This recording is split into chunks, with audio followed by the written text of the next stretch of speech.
So Zachary, Chris, first of all, thank you. I had Kirk and Spock on my wall as a kid. I went to conventions. The works. The kind of trekkie across the street to avoid probably right now. But in this movie, it felt you had a lot of nods and winks to people like me, and it was still the kind of big movie experience for non-Trekkie fans. Do you feel the balance was better this time round? I don't know about better. I think that we tried to strike that balance in the first time and did a great job of it in different ways in terms of the story that JJ told. But I know it was really important to him to maintain that into the second film, which is obviously much bigger and more epic. And yeah, I'm grateful for that. I think it's important. I think it's one thing to honor the history of these characters, but another thing to redefine their future. And I think we're working toward that. So I'm glad you feel that way. I mean, we recognise Kirk and Spock, obviously, but Kirk in this new universe doubts his ability. Spock is almost an action hero. I mean, there is new versions of these characters that are coming into it. Yeah, new elements and new dynamics and new depths of connection for sure. The bromance in this as well. I mean, it doesn't quite exist with Shatner and Nimoy. It's there, it's the relationship, but Shatner's the boss, isn't he? Really, but here it's. Really? Well, I'm not so sure I would agree with you on that. But here, Spock's Kirk's equal, and do you think that's a defining sort of difference between the two versions? It is much more in your face.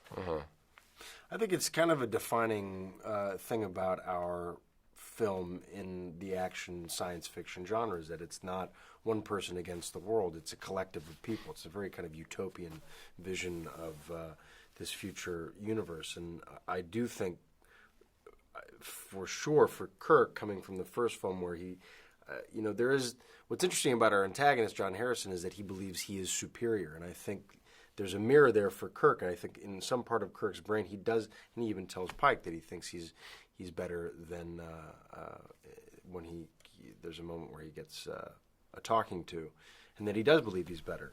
And Benedict's character, John Harrison, is like the steroidal version of that kind of dark force in Kirk. And I think what he learns really by the end, the maturing that Kirk goes through, is that he needs this team. This enterprise does not work without every single person on the bridge of that ship. And this is more badass Spock mode as well, isn't it, than what we've seen in the past? For sure. And that was a great evolution for me personally. It was really nice to know that I was going to come into this film and playing a character who's so historically associated with stillness and economy of movement, to be able to break out of some of those restrictions and create a physical vocabulary that translated into fighting and combat, and that ultimately my Spock gets to be the one who brings the villain down in the end is something that I was excited about. And it challenged me, certainly. It pushed me to my own physical limits, but I was happy to break through them and realize what I'm capable of. And there's some classic Star Trek moments in this. We can't talk about yours.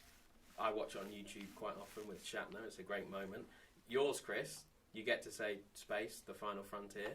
Was there responsibility when you uttered those words? Yeah, I was absolutely terrified. It's like, it's like, it is what it is. And I must have done it, I don't know, 100 times. And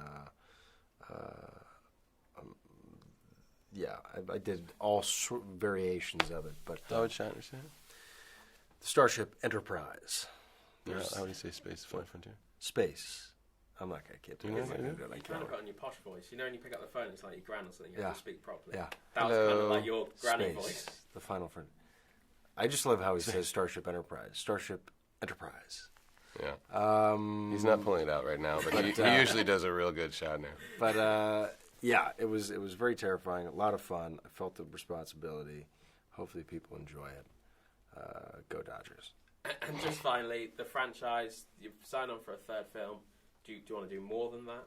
Does it keep going on? Look, we're both interested in telling good stories and working with good people, and we have an implicit trust in JJ, and our focus right now is celebrating this movie and sharing it with people, and we hope that they enjoy watching it as much as we enjoyed making it, and beyond that, those decisions are far out of our control, so it's just a matter of the circumstances and the quality. That's what's important.